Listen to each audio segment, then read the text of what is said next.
লড়াই করে আধিপত্যবাদের বিরুদ্ধে, দুর্নীতির বিরুদ্ধে, চাঁদাবাজির বিরুদ্ধে, মামলা বাণিজ্যের বিরুদ্ধে, মা বোনদের গায়ে হাত তোলার বিরুদ্ধে আজকে এই ভোটগুলা তুলে আনতে হবে ইনশাআল্লাহ।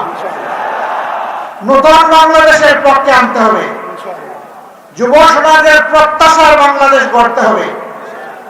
এই বাংলাদেশ যারা গড়তে অঙ্গীকারবদ্ধ, তাদের হাতেই আমরা 300 আসনে মার্কা তুলে দিয়েছি। সম্মানিত বন্ধুগণ, এই মার্কা হচ্ছে স্বাধীনতা রক্ষার মার্কা, বাংলাদেশের সার্বভৌমত্ব রক্ষার মার্কা, দেশকে সামনের দিকে এগিয়ে নিয়ে যাওয়ার মার্কা। এই মার্কার সাথে আপনারা সবাই আছেন? আপনারা থাকলে হয়ে যাবে?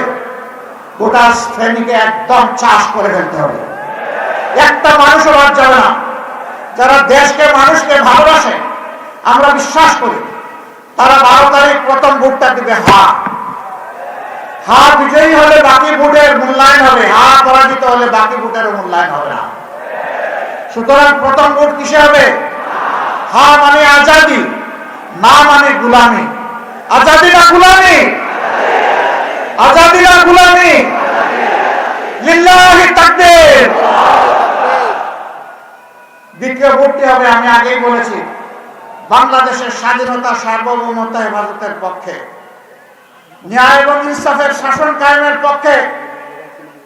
এই বাংলাদেশে রাজার ছেলে রাজা হবে, মন্ত্রীর ছেলে মন্ত্রী হবে, সেই সংস্কৃতির ধারা আমরা পাল্টে দিতে চাই।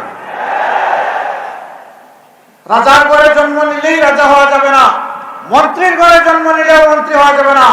তার আপন যোগ্যতা যদি থাকে, সে কেবল এই কাজের জন্য নির্বাচিত হবে।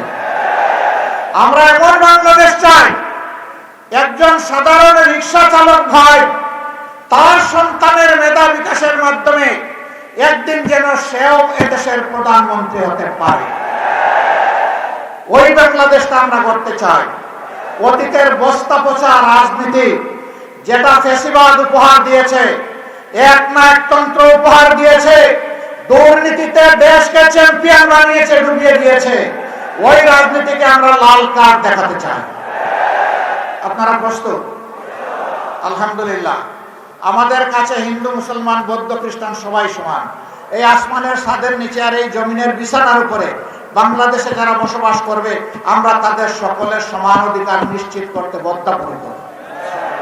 আপনারা আমাদের জন্য দোয়া করবেন, ইনশাআল্লাহ এই কাজে আমরা এগিয়ে যাব, কেউ বাধা দিয়ে আমাদেরকে আটকাতে পারবেন না।